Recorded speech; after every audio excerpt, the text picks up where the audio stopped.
Hello students, मैं वंदना तिवारी हिंदी के online class में आपका स्वागत है।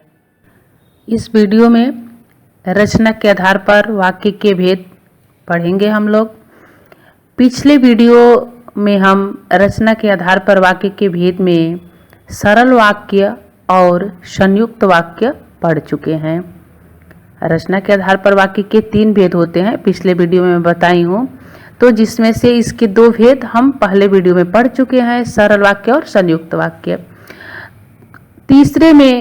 तीसरा इसका जो भेद है मिश्र वाक्य, आज इस वीडियो में हम पढ़ेंगे। सरल वाक्य और संयुक्त वाक्य से थोड़ा सा मिश्र वाक्य आपका हटके है, अलग है। इसलिए इस पूरे वीडियो में केवल मिश्र वाक्य के बारे में ही मैं बताऊंगी। सरल वाक्य और संयुक्त वाक्य मैं बताई हूँ जिसके कोई उपवाक्य नहीं होते हैं, लेकिन आपके मिश्र वाक्य के 2 उपवाक्य भी होते हैं और उनके भी भेद होते हैं। तो इसको थोड़ा सा आप लोग ध्यान से पढ़िएगा, समझिएगा। थोड़ा सा कठिन है, लेकिन आप अगर वीडियो ध्यान से देखते हैं तो आपको आसानी से समझ में आ जाएगी। तो इस वीडियो में हम आज पढ़ेंगे रचना के आधार पर वाक्य के भेद का तीसरा भाग, मिश्र वाक्य। तो तीसरा भेद क्या है? मिश्र या मिश्रित वाक्य। इसे हम मिश्रित वाक्य भी कहते हैं।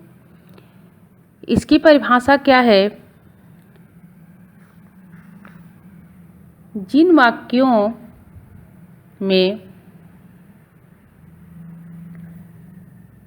वाक्यों में एक प्रधान उपवाक्य, आप साथ में नोट्स भी बनाते जाएंगे तो काफ़ी बेहतर होगा, क्योंकि नोट्स रहेगा तो आप दोबारा देख सकते हैं कभी भी उसको। वाक्यों में एक प्रधान उपवाक्य तथा शेष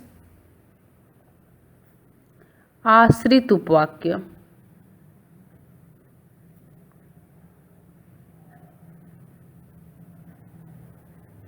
होते हैं।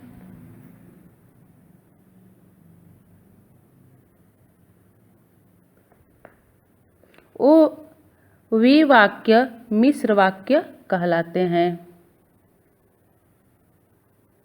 वे वाक्य मिश्र वाक्य कहलाते हैं।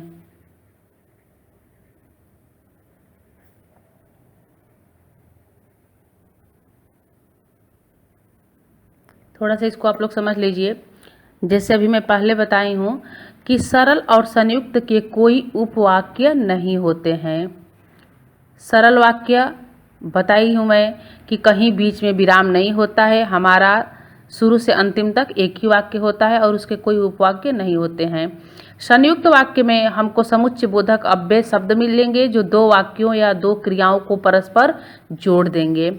लेकिन मिश्रित वाक्य थोड़ा सा हटके है। इसमें 2 उपवाक्य होते हैं। उपवाक्य इसलिए कहा गया है क्योंकि एक ही वाक्य में 2 छोटे छोटे उपवाक्य बना दिए जाते हैं, इसलिए इसे उपवाक्य कहा जा रहा है। क्योंकि एक ही हमारा वाक्य होगा, लेकिन उसमें 2 उपवाक्य होंगे, एक प्रधान और एक आश्रित। तो इसलिए इसे उपवाक्य कहा गया है, क्योंकि एक ही वाक्य में हमको 2 उपवाक्य बना देना है। तो मिश्र वाक्य के 2 उपवाक्य होते हैं, प्रधान और आश्रित। मिश्र वाक्य की परिभाषा आपके स्क्रीन पे दिखाई दे रहा होगा कि जिन वाक्यों में एक प्रधान उपवाक्य तथा शेष आश्रित उपवाक्य होते हैं, वे वाक्य मिश्र वाक्य कहलाते हैं। अब देखिए, हम समझेंगे कैसे कि यह सरल है कि संयुक्त है कि मिश्र है। थोड़ा सा बहुत आसान भाषा में आपको समझा दे रही हूँ कि ऐसे जो भी वाक्य आपके सामने आ जाएं कि जिसे आधा वाक्य बोलने से हमारा वाक्य अभी कंप्लीट नहीं होता है, हमें ऐसा लगता है कि इसके बाद अभी कुछ और बातें हमारे सामने आएंगे तब हमारा वाक्य कंप्लीट होगा। जहाँ भी ऐसा वाक्य आपके सामने आ जाए, आप समझिए कि वह मिश्र वाक्य होगा। जैसे कि उदाहरण देखिए, उसने कहा था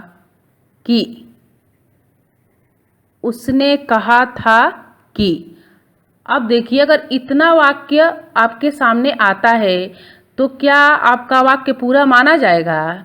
आपको हमारी बातें समझ में आएंगी? नहीं आएंगी। इसके बाद हम एक और उपवाक्य, आप घबराइए मत कि प्रधान और आश्रित उपवाक्य क्या होता है, ये आगे आपको एकदम अच्छे से समझाया जाएगा।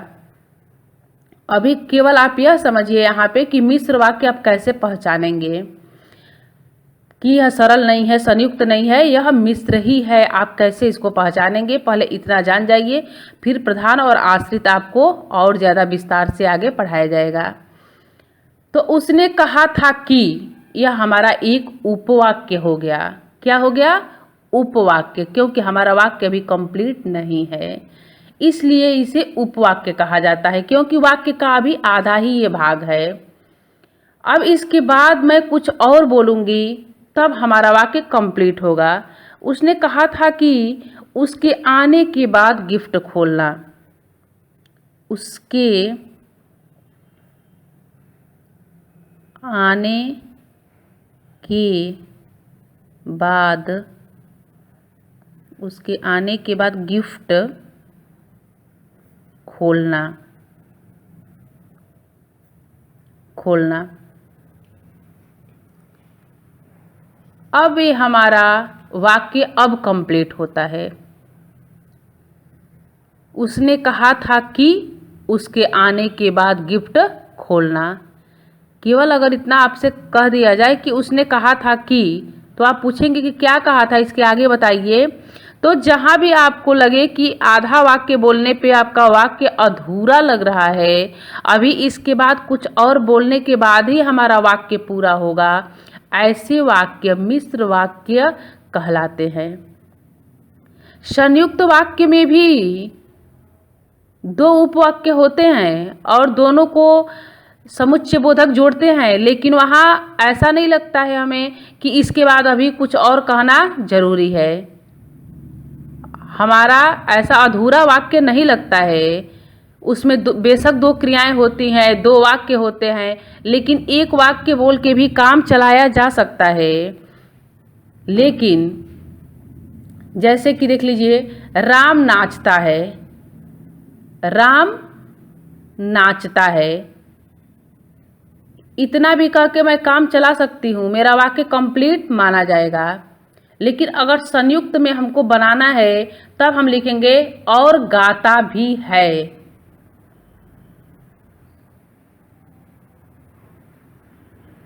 राम नाचता है और गाता भी है। अंतर आप लोग को समझ में आ रहा होगा कि राम नाचता है, इतना कह के मैं अपना वाक्य कंप्लीट कर सकती हूँ। मैं बता रही हूँ राम के बारे में कि राम नाचता है, हमारा वाक्य कंप्लीट हो जाएगा। लेकिन अगर संयुक्त वाक्य में बनाना है तो बीच में हम समुच्चय बोधक अव्यय लगा दिए और गाता भी है, यानी कि अब इसमें हम दो क्रियाएं जोड़ दिए, तो यह हमारा संयुक्त वाक्य हो गया। लेकिन मिश्र वाक्य में हम एक उपवाक्य बोल के हमारा वाक्य कंप्लीट नहीं हो सकता है। जैसे आप एक और उदाहरण देख लीजिए मिश्र वाक्य का। जब बारिश आएगी, जब बारिश, जब बारिश आएगी, जब बारिश आएगी, क्या मेरा वाक्य कंप्लीट हो रहा है? जब बारिश आएगी, तो आप लोग पूछेंगे कि जब बारिश आएगी तो क्या होगा? इसके आगे हमें बताना पड़ेगा, हमारा वाक्य अधूरा लग रहा है। सबसे आसान ट्रिक है पहचानने का मिश्र वाक्य का। मिश्र वाक्य पहचानने का सबसे आसान ट्रिक है कि हमारा वाक्य अधूरा लगेगा। एक जब हम उपवाक्य बोलेंगे तो हमारा अधूरा होगा। जब बारिश आएगी तो ज़रूर आपके मन में संदेह उठेगा कि तब क्या होगा, जब बारिश आएगा तो क्या होगा। मन में ऐसा सवाल उठेगा कि नहीं उठेगा? जब तक मैं ये पूरा न बता दूं कि जब बारिश आएगी तब किसान हल चलाएंगे, तब किसान हल चलाएंगे।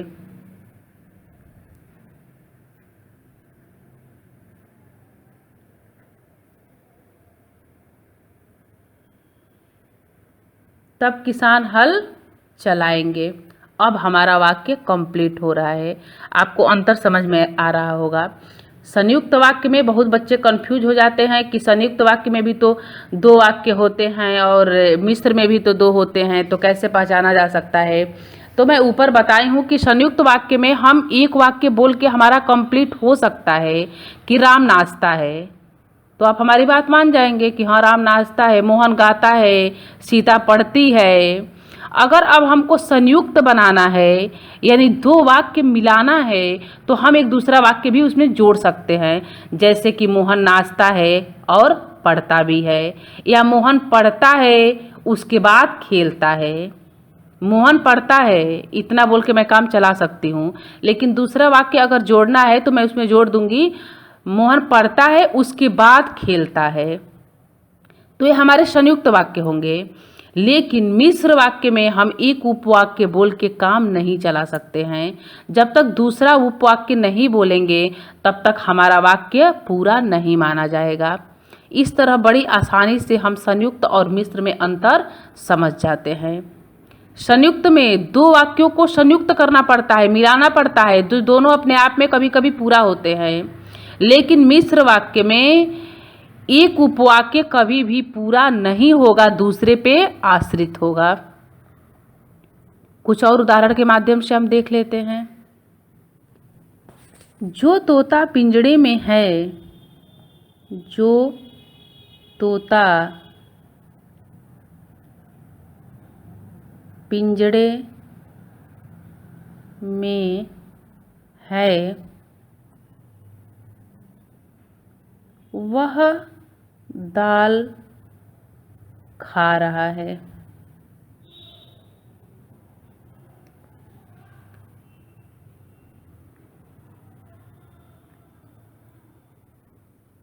जो तोता पिंजड़े में है वह दाल खा रहा है।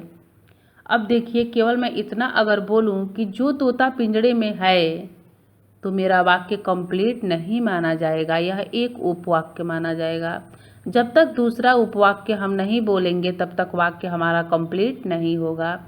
कि जो तोता पिंजड़े में है तो वह क्या कर रहा है, इसके बाद मन में सवाल उठेगा कि नहीं कि जो तोता पिंजड़े में है मतलब क्या है, उसके बाद कुछ करेगा तो वह दाल खा रहा है। अब हमारा वाक्य कंप्लीट होता है।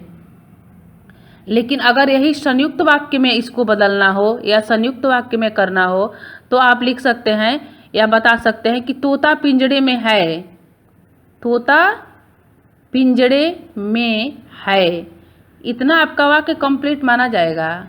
यानी आप किसी को बता रहे हैं कि तोता पिंजड़े में है, इतना हमारा वाक्य कंप्लीट माना जाएगा। लेकिन यह चूंकि संयुक्त वाक्य है, इसमें हमको 2 वाक्यों को जोड़ना है, मिलाना है, संयुक्त करना है।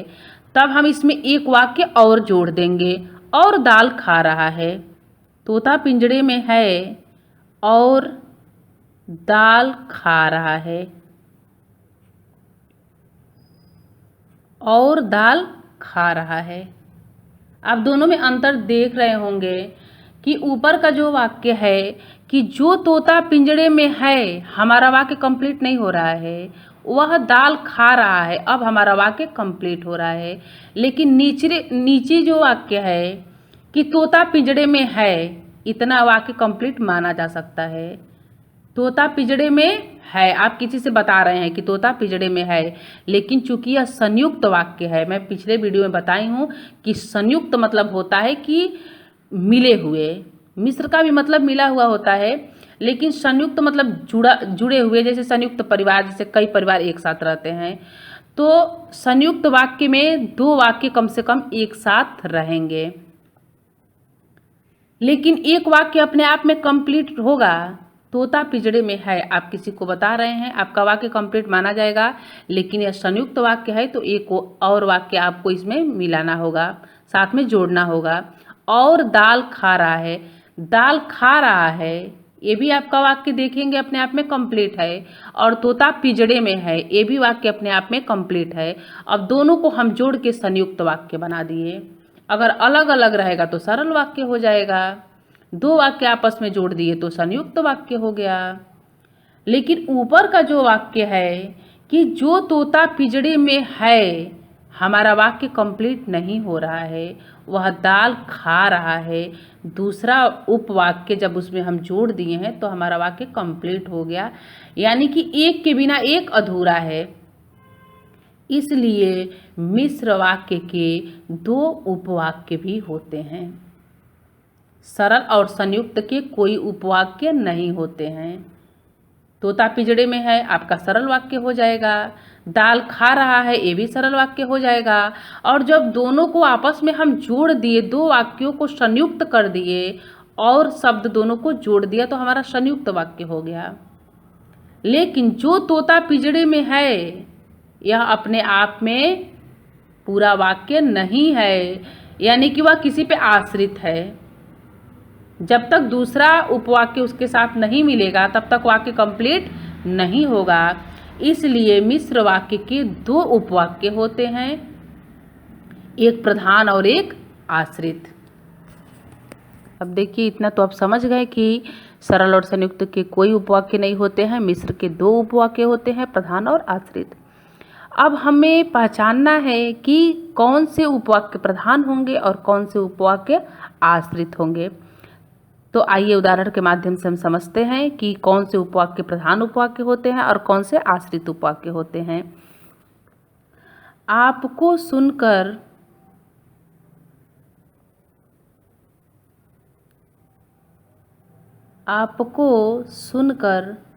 प्रसन्नता होगी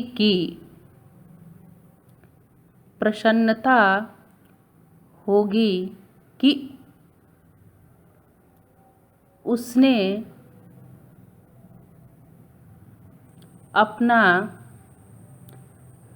अपना कार्य कर लिया। आपको सुनकर प्रसन्नता होगी कि उसने अपना कार्य कर लिया। अब देखिए, आपको सुनकर प्रसन्नता होगी प्रधान उपवाक्य होगा। आपको सुनकर प्रसन्नता होगी, यह हमारा प्रधान उपवाक्य हो गया। की के पहले वाला जब भी अगर बीच में आपको की मिल जाए तो इसके पहले का हमेशा प्रधान होता है और इसके बाद का हमेशा आश्रित होता है। उसने अपना कार्य कर लिया, यह हमारा आश्रित उपवाक्य होगा। और भी इसके बहुत सारे ट्रिक हैं समझने का। कभी प्रधान उपवाक्य पीछे भी चला जाता है, आश्रित कभी आगे भी आ जाता है। सारा आपको उदाहरण के माध्यम से समझाया जाएगा। तो इसमें की के, लेकिन जहाँ भी अगर की शब्द आ गया बीच में, जहाँ भी आपको की शब्द बीच में मिल गया तो की के पहले का हमेशा प्रधान होता है और की के बाद वाला हमेशा आश्रित होता है। एक दूसरा उदाहरण आप देख लीजिए। मैं जानता हूँ कि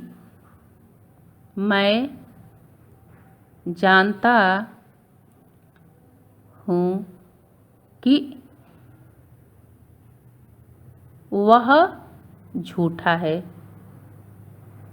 मैं जानता हूँ कि वह झूठा है। अब मैं जानता हूँ प्रधान उपवाक्य हो जाएगा, की के पहले आया है, और वह झूठा है की के बाद आया है तो वह आश्रित उपवाक्य हो जाएगा।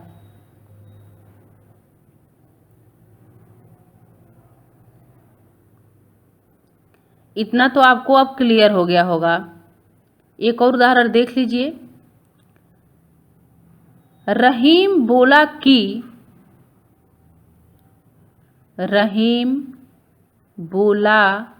कि मैं कर्नाटक जा रहा हूँ। मैं कर्नाटक जा रहा हूँ। तो रहीम बोला आपका प्रधान उपवाक्य हो जाएगा क्योंकि की के पहले आया है, और मैं कर्नाटक जा रहा हूँ की के बाद आया है तो आश्रित हो जाएगा। इतना आप अपने दिमाग में सेट कर लीजिएगा कि की के पहले वाला हमेशा प्रधान होता है और की के बाद वाला हमेशा आश्रित होता है। लेकिन केवल मिश्र वाक्य में की वाले ही शब्द नहीं आते हैं। केवल मिश्र वाले, एक तो अभी तो ये आपका एक उदाहरण है मिश्र वाक्य का। मिश्र वाक्य कई प्रकार से होते हैं, जिसमें अभी आप पहला उदाहरण समझे हैं मिश्र वाक्य का, की वाला। लेकिन ये हमेशा याद रखिएगा कि अगर बीच में की शब्द आ गया तो की के पहले वाला हमेशा प्रधान उपवाक्य होता है और की के बाद वाला हमेशा आश्रित उपवाक्य होता है। अब कुछ ज से शुरू होने वाले शब्द, मतलब 90% आपको ज से शुरू होने वाले शब्द मिश्र वाक्य में मिल जाते हैं, जिससे आप आसानी से पहचान जाते हैं कि यह हमारा मिश्र वाक्य है। जैसे यह वही व्यक्ति है जिसने मुझे, आगे मैं बताऊंगी आपको बहुत सारे उदाहरण से, कि यह वही व्यक्ति है जिसने मुझे परेशान किया था। तो ठीक जैसे की के पहले वाला प्रधान होता है और की के बाद वाला आश्रित होता है, वैसे ही ज से शुरू होने वाले शब्द के पहले वाला भी प्रधान हो जाएगा और ज के बाद वाला आश्रित हो जाएगा। लेकिन हमेशा ऐसा नहीं होता है। अभी चलिए आपको उदाहरण के माध्यम से आगे और समझाया जा रहा है। तो यह तो की वाला था, अब ज वाला आप देख लीजिए। यह वही व्यक्ति है, यह वही व्यक्ति है जिसने मुझे परेशान किया था, जिसने मुझे परेशान किया था। अब जैसे की वाला बताई हूँ कि की के पहले वाला प्रधान हो जाता है और की के बाद वाला आश्रित हो जाता है। ठीक वैसे ही ज से पहले वाला, जिसने, बीच में आपको ज से शुरू होने वाले शब्द मिले हैं, तो जिसने का पहले का क्या हो जाएगा, प्रधान हो जाएगा, और पीछे का आश्रित हो जाएगा। पीछे का क्या हो जाएगा, आश्रित हो जाएगा। तो ये तो क्लियर हो गया कि अगर बीच में की शब्द मिलता है तो की के पहले का प्रधान और की के बाद का आश्रित। बीच में अगर ज से शुरू होने वाले शब्द मिल जाते हैं तो ठीक वैसे ही वही नियम इस पे भी लगेगा कि पहले का प्रधान और बाद का बाकी बचा आश्रित। लेकिन अगर ज आपको पहले मिल जाए, ज से शुरू होने वाले शब्द अगर आपको पहले मिल जाते हैं तो वहाँ क्या होता है, देखिए उदाहरण देखिए। जब प्रशांत घर पहुंचा, जब प्रशांत घर पहुंचा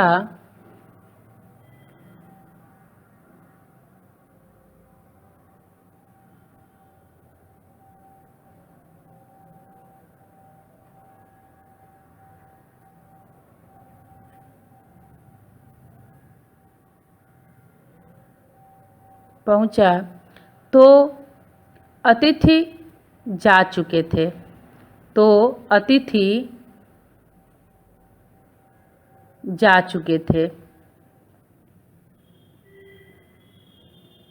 अब यहाँ आप देखेंगे कि ज से शुरू होने वाले शब्द जब पहले मिल गया, यहाँ आप कैसे पहचानेंगे कि कौन सा प्रधान है और कौन सा आश्रित है। तो एक बात आप ध्यान में रख लीजिएगा कि हमेशा ज से शुरू होने वाले शब्द के बाद वाला आश्रित ही होता है। यानी यहाँ अब ज से शुरू होने वाले शब्द के बाद आपका क्या है कि प्रशांत घर पहुंचा। जब प्रशांत घर पहुंचा तब यहाँ अब आश्रित हो जाएगा। बस थोड़ा सा यही आप ध्यान दे देंगे तो आपको आसानी से एकदम समझ में आ जाएगा कि अगर ज बीच में आए तो उसके बाद वाला आश्रित, अगर ज पहले आ गया तब भी उसके बाद वाला आश्रित। अब ज यहाँ पहले चूंकि आ गया है तब भी इसके बाद वाला तुरंत आश्रित हो जाएगा और बाकी बचा प्रधान हो जाएगा।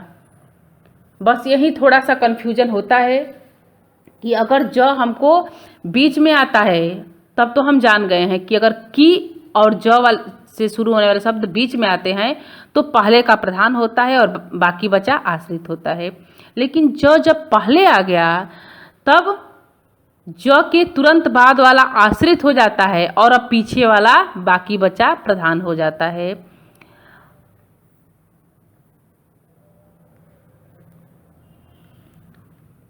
एक और उदाहरण आप देख लीजिए। मैंने वहीं निशान लगाया है। मैंने वहीं निशान लगाया है।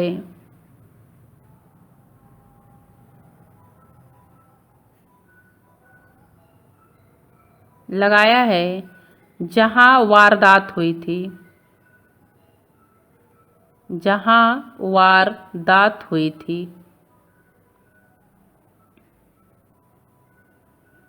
वारदात हुई थी। अब यहाँ फिर ज हमको बीच में मिल गया।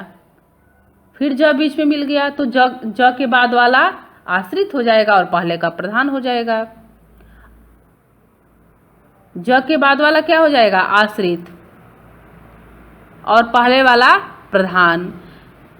लेकिन अगर ज पहले आता है, जैसे बीच वाले में आप देखेंगे, बीच वाले दूसरे नंबर के उदाहरण में देख सकेंगे कि अगर ज पहले आ जाता है तो ज के तुरंत बाद वाला ही आश्रित होगा, बाकी बचा प्रधान हो जाएगा।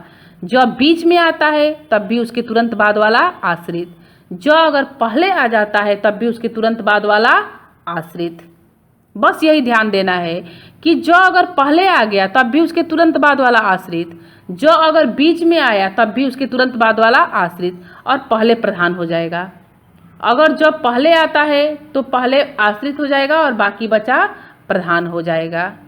की का तो एक ही नियम है, उसके लिए कभी नियम नहीं बदलता है। अगर की शब्द बीच में आता ही आता है तो पहले का प्रधान और बाद का आश्रित, उसमें कभी नियम नहीं बदलता है। हाँ, ज वाले में नियम बदलता है क्योंकि ज पहले भी आता है, ज बीच में भी आ जाता है। तो जब ज पहले आएगा तो पहले का आश्रित हो जाएगा, अगर ज बीच में आएगा तो पहले प्रधान हो जाएगा, बाकी का पीछे आश्रित हो जाता है। तो अभी तक हम लोग क्या पढ़े कि सरल और संयुक्त के कोई भेद नहीं, कोई उपवाक्य नहीं।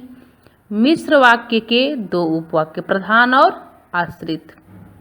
अब प्रधान के कोई भेद नहीं होते हैं, प्रधान के कोई भेद नहीं होते हैं। आश्रित उपवाक्य के 3 भेद होते हैं। आपको दिमाग में क्या सेट करना है कि सरल और संयुक्त के कोई उपवाक्य नहीं होते हैं। मिश्र वाक्य के 2 उपवाक्य होते हैं, प्रधान और आश्रित। अब प्रधान के कोई भेद नहीं होते हैं। अगर प्रधान के नीचे रेखांकित करके पूछा जाए कि यह मिश्र का कौन सा उपवाक्य है तो सिर्फ और सिर्फ आपको प्रधान लिखना होता है, क्योंकि प्रधान के कोई भेद नहीं होते हैं। लेकिन आश्रित उपवाक्य के 3 भेद होते हैं। जो हमारा मिश्र वाक्य है जिसके 2 उपवाक्य, प्रधान और आश्रित, प्रधान के कोई भेद नहीं, आश्रित के 3 भेद, संज्ञा, विशेषण और क्रिया विशेषण। अब अगर परीक्षा में जो प्रश्न आपसे पूछा जाता है तो सरल और संयुक्त का तो वैसे ही बता दिया जाता है कि सरल वाक्य है, संयुक्त वाक्य है। मिश्र वाक्य में आपको रेखांकित मिलता है, या तो प्रधान के नीचे रेखांकित मिलेगा। एक उदाहरण के माध्यम से आप समझ लीजिए पहले। जैसे उदाहरण हम देंगे कि मेरी माँ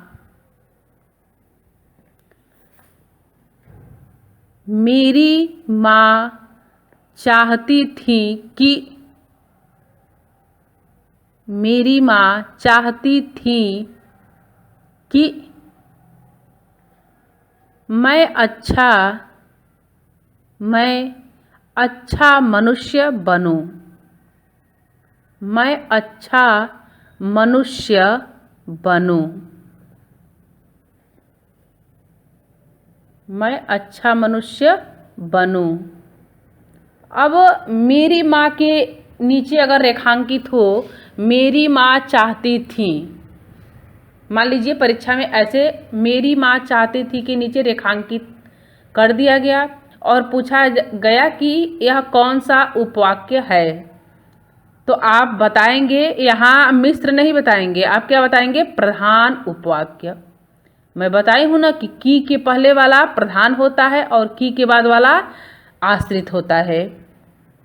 तो मेरी माँ चाहती थी कि नीचे रेखांकित कर दिया गया और सिर्फ उतना ही का उत्तर आपको बताना है, तो आप लिखेंगे कि प्रधान उपवाक्य। क्या लिखेंगे? प्रधान उपवाक्य। इतना तक तो क्लियर हो गया। तो प्रधान के तो कोई भेद होते ही नहीं है, तो प्रधान का प्रधान ही लिख देना है। लेकिन अगर आश्रित के नीचे रेखांकित होता है और आश्रित के नीचे का रेखांकित आपसे पूछा जाता है तो वहाँ आश्रित नहीं लिखा जाता है। वहाँ जो आश्रित के 3 भेद होते हैं, संज्ञा, विशेषण और क्रिया विशेषण, वह लिखा जाता है। अगर मैं अच्छा मनुष्य बनूं, मान लीजिए उसके नीचे रेखांकित हो कि मैं अच्छा मनुष्य बनूं, और अब पूछा जाए कि यह कौन सा उपवाक्य है, तब वहाँ ये तो हम जानते हैं कि आश्रित है। मैं बताई हूँ कि की के बाद वाला आश्रित, ज के बाद वाला आश्रित और पहले वाला प्रधान। तो अगर प्रधान का प्रधान लिख देना है, लेकिन अगर की के बाद वाला पूछता है तो हम जानते हैं कि की के बाद वाला आश्रित होता है, लेकिन आश्रित का आश्रित नहीं लिखा जाता है। उसके जो 3 भेद होते हैं, संज्ञा, विशेषण और क्रिया विशेषण, वह लिखा जाता है। संज्ञा उपवाक्य लिख देंगे, विशेषण उपवाक्य लिख देंगे और क्रिया विशेषण। लेकिन कैसे आप जानेंगे कि यह जो आश्रित है वह संज्ञा का आश्रित है कि विशेषण आश्रित है कि क्रिया विशेषण आश्रित है? इसके कुछ ट्रिक हैं जिसके माध्यम से हम पहचान लेते हैं कि आश्रित का कौन सा भेद है, संज्ञा है कि विशेषण है कि क्रिया विशेषण है। आश्रित का कभी भी अगर आश्रित के नीचे रेखांकित करके पूछा जाता है तो आश्रित का कभी भी आश्रित नहीं लिखा जाता है। संज्ञा लिखेंगे हम, विशेषण लिखेंगे या तो क्रिया विशेषण, जो तीनों आश्रित के भेद हैं। प्रधान के कोई भेद नहीं, आश्रित के 3 भेद, संज्ञा, विशेषण, क्रिया विशेषण। फिर मैं दोबारा रिपीट करती हूँ कि अगर प्रधान के नीचे रेखांकित हो तो प्रधान का प्रधान लिख दिया जाता है, लेकिन अगर आश्रित के नीचे रेखांकित हो तो आश्रित का आश्रित नहीं लिखा जाता है। उसके 3 भेदों संज्ञा, विशेषण और क्रिया विशेषण के बारे में बताया जाता है कि संज्ञा आश्रित है कि विशेषण आश्रित है कि क्रिया विशेषण है। तो अब हम कैसे जानेंगे कि जो आश्रित का भेद है वह संज्ञा है कि विशेषण है कि क्रिया विशेषण है? तो की के बाद वाला जो भी आश्रित आता है वह हमेशा और हमेशा संज्ञा आश्रित उपवाक्य होता है। की के बाद वाला जो आश्रित उपवाक्य होता है वह सदैव संज्ञा आश्रित उपवाक्य होता है। ये बहुत अच्छा ट्रिक है और बहुत आसान ट्रिक है जो आप आसानी से पहचान लेंगे कि यह संज्ञा है या विशेषण है और क्रिया विशेषण आश्रित है। बहुत ज़्यादा आपको इधर उधर नहीं जाना पड़ेगा, आप बड़ी ही आसानी से सरल शब्दों में बता देंगे कि यह कौन सा आश्रित है। तो की के बाद वाला जो आश्रित होता है वह हमेशा कौन सा आश्रित होता है? संज्ञा आश्रित उपवाक्य, या केवल संज्ञा उपवाक्य भी आप लिख सकते हैं, आश्रित लिखना जरूरी नहीं है। मैक्सिमम संज्ञा उपवाक्य ही आपसे ऑप्शन में पूछा जाता है कि इसमें संज्ञा उपवाक्य कौन है, आप संज्ञा उपवाक्य लिख सकते हैं, आश्रित लिखना जरूरी नहीं होता है। आश्रित के 3 भेदों के बारे में हमको बताना होता है। तो की के बाद वाला जो आश्रित होता है वह हमेशा संज्ञा उपवाक्य होता है। इतना तो क्लियर हो गया। अब विशेषण और क्रिया विशेषण जो होता है वह ज से जितना भी शब्द शुरू होता है उसमें से छांटना होता है कि कौन सा विशेषण है और कौन सा क्रिया विशेषण है। ज से शुरू होने वाले शब्द मैं बताई हूँ कि अगर बीच में आता है तो उसके बाद का आश्रित होता है, पहले का प्रधान। अगर ज शब्द पहले ही आ गया तो उसके तुरंत बाद का आश्रित, बाकी बचा प्रधान। मैं पहले ही बता चुकी हूँ इसको, लेकिन अब हमको इसमें से ये ढूंढना है कि उसमें से कौन सा विशेषण होगा और कौन सा क्रिया विशेषण।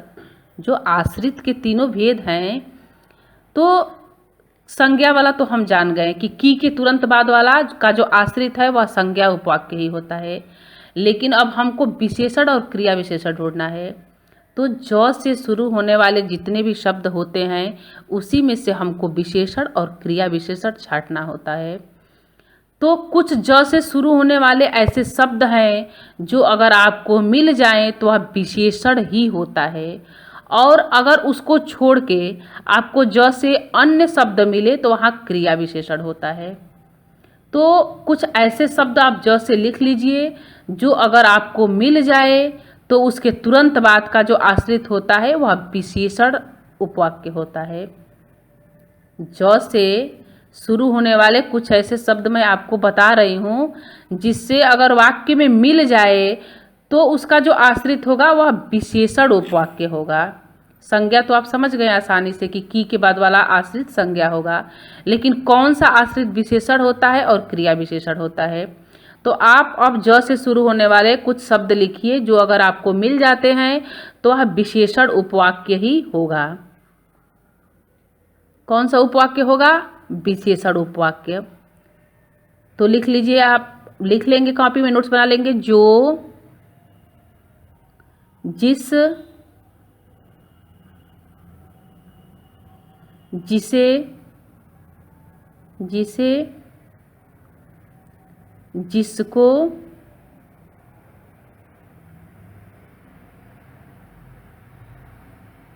जिसमें,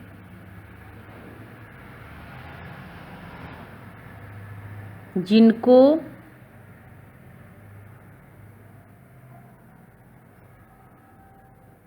जिन्हें, जिन्हें, जिन्होंने, जिन्होंने। अब अगर मिश्र वाक्य में आपके इतने शब्द ज से शुरू होने वाले मिल जाते हैं तो वह विशेषण आश्रित उपवाक्य ही होता है। फिर से आप दोबारा एक बार समझ लीजिए, ध्यान से सुन लीजिए मेरी बात को, कि मिश्र वाक्य के दो उपवाक्य होते हैं, प्रधान और आश्रित। प्रधान के कोई भेद नहीं होते हैं। प्रधान के नीचे अगर रेखांकित करके पूछा जाए तो आपको प्रधान का प्रधान ही बताना होता है, लेकिन अगर आश्रित के नीचे रेखांकित करके पूछा जाता है तो आश्रित के 3 भेद होते हैं, संज्ञा विशेषण और क्रिया विशेषण। सर्वनाम नहीं होता है। कई बार बच्चे कंफ्यूज होकर इसमें सर्वनाम भी ला देते हैं, लेकिन सर्वनाम नहीं आता है इसमें, संज्ञा विशेषण और क्रिया विशेषण। तो प्रधान का अगर पूछता है तो प्रधान का प्रधान हम बता देते हैं, लेकिन आश्रित का अगर पूछता है तो हम आश्रित नहीं बताते हैं। संज्ञा बताना होता है, विशेषण बताना होता है और क्रिया विशेषण बताना होता है। तो मैं बताई हूँ कि की के बाद वाला जो आश्रित होता है वह सदैव संज्ञा उपवाक्य होता है। आश्रित का जो पहला भेद है संज्ञा उपवाक्य, वह हमेशा उसका परिचय हम संज्ञा उपवाक्य से देते हैं। अब विशेषण बचा और क्रिया विशेषण। मिश्र वाक्य में प्रधान तो हम छांट लेंगे, लेकिन विशेषण और क्रिया विशेषण जो आश्रित के भेद हैं कैसे छांटेंगे? तो जिस वाक्य में हमको जो, जिस, जिसे, जिसको, जिसमें, जिनको, जिन्हें और जिन्होंने, अगर इतने शब्द मिल गए वाक्य में तो इसके तुरंत बाद का विशेषण उपवाक्य होगा और बाकी बचा प्रधान हो जाएगा। 1-2 उदाहरण से आप देख लीजिए। और इसको छोड़कर ज से शुरू होने वाले शब्द अगर मिल जाते हैं तो वह क्रिया विशेषण। जैसे कि मैं इसमें जैसे नहीं लिखवाई हूँ, ज से शुरू होने वाला जो शब्द है जैसे, मैं जैसे नहीं लिखवाई हूँ, जहाँ नहीं लिखवाई हूँ, यानी इन सब को छोड़ के अगर ज से शुरू होने वाले दूसरे शब्द मिल जाते हैं जैसे जैसे, जहाँ, तो वहाँ क्रिया विशेषण उपवाक्य होगा। केवल आपको जो लिखवाई हूँ आपकी स्क्रीन पे दिखाई दे रहा होगा, वही उतना ही आपको याद करना है। उतना शब्द अगर मिल गया तो विशेषण होगा, बाकी उससे छोड़कर अगर अन्य ज से शुरू होने वाले शब्द मिलते हैं तो क्रिया विशेषण उपवाक्य होगा। आश्रित की जगह पे हमको संज्ञा बताना होता है, विशेषण बताना होता है, क्रिया विशेषण बताना होता है। तो संज्ञा आप बता देंगे, की के बाद वाला आश्रित संज्ञा होता है। बाकी ये ज से शुरू होने वाले जितने भी शब्द होते हैं इसके तुरंत बाद का विशेषण उपवाक्य होता है और बाकी बचा प्रधान। बाकी इनको छोड़ के जो ज से शुरू होने वाले शब्द मिलेंगे उसके तुरंत बाद का क्रिया विशेषण होगा। अब आप 1-2 उदाहरण के माध्यम से विशेषण उपवाक्य और क्रिया विशेषण उपवाक्य आप क्लियर कर लीजिए। अब देखिए यहाँ हम 2 उदाहरण आपके विशेषण से लिए हैं और 2 उदाहरण आपके हम क्रिया विशेषण से लिए हैं। समझ लीजिए, मैंने एक आदमी देखा जो बहुत बीमार था। अब इसमें जो शब्द बीच में मिल गया है तो जो के तुरंत बाद वाला विशेषण होगा। मैं बताई हूँ ना कि जो के अगर जो बीच में मिलता है तो इसके तुरंत बाद वाला आश्रित होता है। तो आश्रित का आश्रित हमको नहीं बताना होता है, उसके भेद के बारे में बताने होते हैं। तो यह आश्रित तो है, लेकिन आश्रित का कौन सा भेद है? विशेषण उपवाक्य। देखिए, जो ऊपर मैं शब्द विशेषण उपवाक्य में लिखवाई हूँ उसमें जो शब्द आपको दिखाई दे रहा है, तो जो शब्द इसमें भी मिल गया इसलिए विशेषण उपवाक्य हुआ। और बाकी अगर जो के पहले वाला पूछता है तो इसमें तो सिर्फ प्रधान बताना है, प्रधान का कोई भेद नहीं होता है, आपको सिर्फ प्रधान बता देना है। अगर ये पूछता है तो कि प्रधान उपवाक्य, अगर जो के बाद वाला पूछता है तो आश्रित न बता के विशेषण उपवाक्य आप बता देंगे।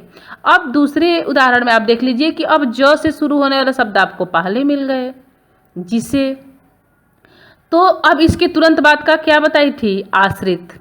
लेकिन आश्रित का आश्रित नहीं बताना है, कौन सा भेद बताना है? विशेषण उपवाक्य।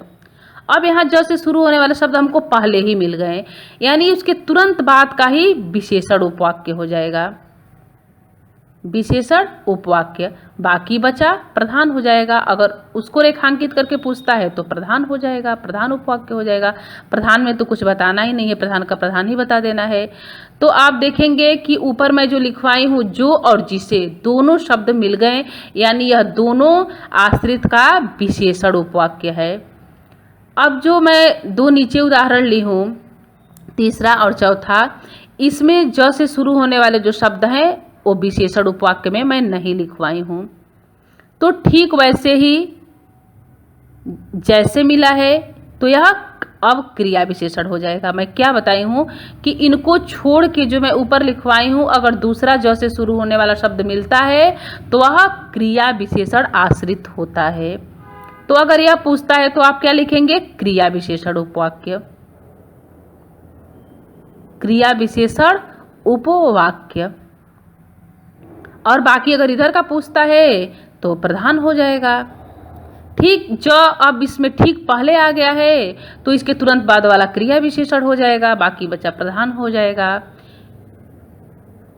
क्रिया विशेषण हो जाएगा, क्योंकि इसमें जो पहले मिल गया है हमको। और बाकी अगर पीछे का पूछता है कि वहीं मैं पढ़ता था तो उसका तो कुछ बताना ही नहीं है, सीधा सीधी आप प्रधान उपवाक्य उसका बता देंगे उत्तर। अब आपको क्लियर हो गया होगा कि मिश्र वाक्य के दो उपवाक्य, प्रधान और आश्रित। प्रधान के कोई उपवाक्य नहीं होते हैं, आश्रित के 3 उपवाक्य होते हैं, संज्ञा, विशेषण, क्रिया विशेषण। अब आप ये भी बता सकते हैं कि कौन सा संज्ञा है, की के बाद वाला का आश्रित संज्ञा कहा जाता है। जितना भी ज से शुरू होने वाले शब्द लिखवाई हूँ, अगर इतना मिल गया तो इसके तुरंत बाद का विशेषण आश्रित होता है। अगर इनको छोड़ के ज से शुरू होने वाले शब्द मिल जाते हैं, जैसे जैसे, जहाँ, बाकी और भी शब्द आपको ज से शुरू होने वाले मिल सकते हैं, जितना, जितना भी है जो क्रिया विशेषण में आता है, तो वह क्रिया विशेषण आश्रित होगा, बाकी का बचा प्रधान हो जाएगा। इतना तो क्लियर हो गया। अब देखिए, कहीं कहीं ज से शुरू होने वाले शब्द न तो पहले आता है न तो बीच में आता है, 2 शब्दों के बीच में आ जाता है। एक उदाहरण आप उसका भी समझ लीजिए कि अगर ऐसे आता है तो आप कैसे लिखेंगे। एक उदाहरण आप और देख लीजिए कि अब यहाँ ज से शुरू होने वाला जो शब्द है जितना, न ही हमको एकदम शुरू में मिला है और न ही बीच में मिला है। अगर 2 शब्दों के बीच में मिल जाता है तो इससे घबराने जैसी कोई बात नहीं है, यह पहले शब्द वाला ही काम करेगा, यानी यही क्रिया विशेषण आश्रित होगा, बाकी बचा प्रधान हो जाएगा। अगर ज शब्द दूसरे नंबर पे भी आ जाता है तब भी वह पहले वाले नंबर का ही काम करेगा, यानी यह आश्रित का कौन सा उपवाक्य होगा? क्रिया विशेषण उपवाक्य। कौन सा उपवाक्य होगा? क्रिया विशेषण उपवाक्य हो जाएगा, क्योंकि जितना शब्द क्रिया विशेषण में आता है और बाकी का बचा अगर पूछता है, अगर उसके नीचे रेखांकित करके पूछता है तो उसमें तो कुछ बताना ही नहीं है, प्रधान का प्रधान लिख देना है कि प्रधान उपवाक्य। अब इतना तो आपको क्लियर हो गया कि संज्ञा आश्रित किसे कहते हैं, विशेषण किसे कहते हैं, कैसे शब्द से हम पहचान लेंगे और क्रिया विशेषण कैसे पहचान लेंगे। अब अगर कुछ सब ऐसे भी आते हैं वाक्य जिसमें यदि और अगर शब्द आ जाता है, जैसे कि यदि अगर बारिश होती तो फसल अच्छी होती, अगर बारिश होती तो फसल अच्छी होती, तो ऐसे भी शब्द क्रिया विशेषण में ही आते हैं। यदि देख लीजिए आप उदाहरण के माध्यम से कि यदि बारिश होती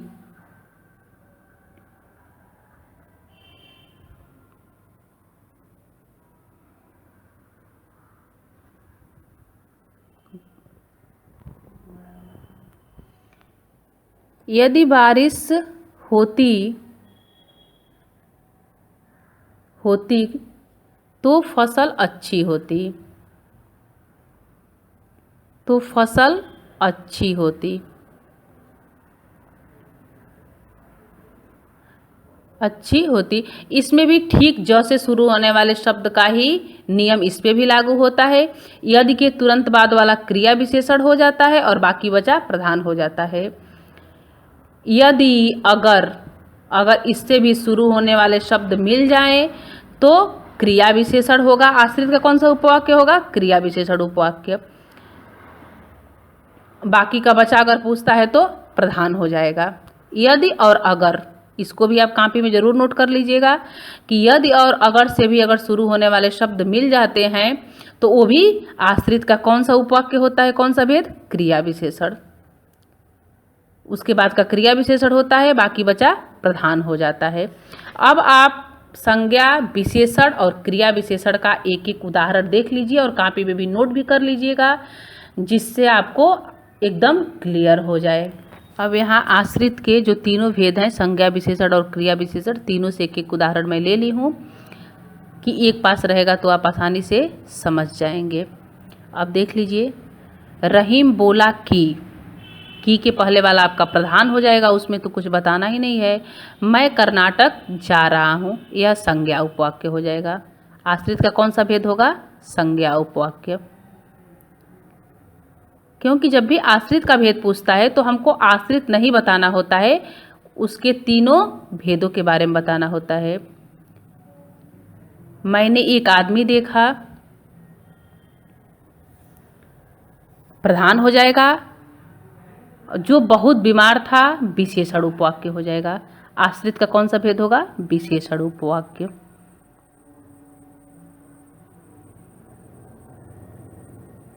जहाँ तुम पढ़ते थे, अब यहाँ ज पहले आ गया लेकिन यह क्रिया विशेषण वाला ज है, तो क्रिया विशेषण उपवाक्य हो जाएगा।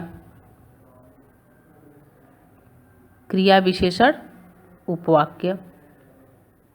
और बाकी जो बच गए हैं, अगर उनको रेखांकित करके पूछता है तो आप प्रधान उपवाक्य बता देंगे। जैसे मैं वहीं पढ़ता था, मैंने एक आदमी देखा, यह आपका कौन सा उपवाक्य हो जाएगा, प्रधान। और बाकी आश्रित के तीनों भेदों के एक एक उदाहरण मैं यहाँ दे दी हूँ, जिससे आपको क्लियर हो जाएगा।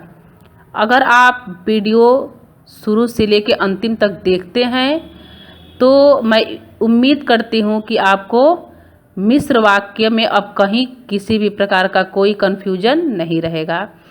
अब इसके लिए मैं एक तीसरा वीडियो और बनाऊंगी, पार्ट 3, जिसमें मैं परीक्षा से संबंधित कुछ प्रश्न दूंगी और उसके उत्तर भी दूंगी, जिससे और आप आसानी से इसके उत्तर दे सकते हैं और आसानी से समझ सकते हैं कि किस किस तरह से इससे प्रश्न बनते हैं और किस किस तरह से। अब तो ऑप्शनल भी गवर्नमेंट कर दिया है, तो कुछ ऑप्शन भी मैं आपके सामने रखूंगी, जिससे आप आसानी से पहचान जाएंगे कि इसका उत्तर हमको कैसे देना है।